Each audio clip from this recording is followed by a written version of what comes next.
The story of Paul from Acts chapter 7, verse 58 through 8, chapter 4, chapter 9, verse 1 through 3a, and chapter 22, verse 3.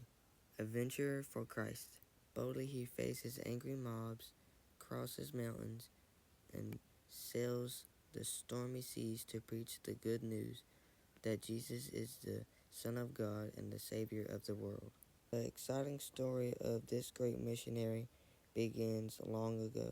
A few years after the birth of Jesus, Paul is born in Tarsus. The son of good Jewish parents, he is brought up to worship and obey God. What will you do when you grow up, Paul? I don't know yet, but whatever I do, it will be for God, and it will be exciting. He takes the first step towards making his dream come true. When he goes to Jerusalem to study, there he meets some of the same teachers that Jesus talked with only a few years before. By the way, his Jewish name is Saul.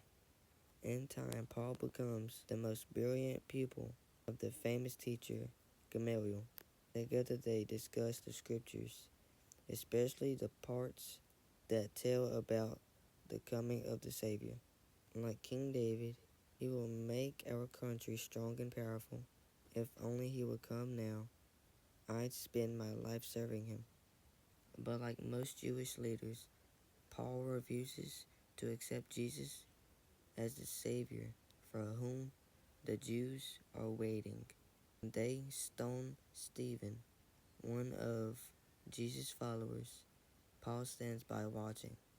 Any man who follows Jesus deserves to die. Paul soon begins his own attack on Jesus' followers.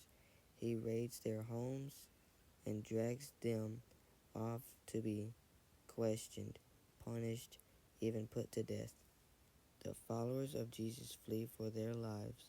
When Paul learns that they are spreading their teaching wherever they go, he is even more furious.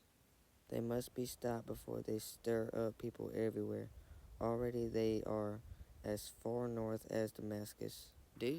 Destroy them. Give me authority and I'll do it.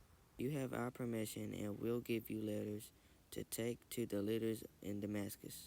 With some strong armed men, Paul sets out on a 190-mile journey to Damascus. His excitement mounts with every mile, for he believes with all his heart that in destroying Jesus' followers, he is serving God.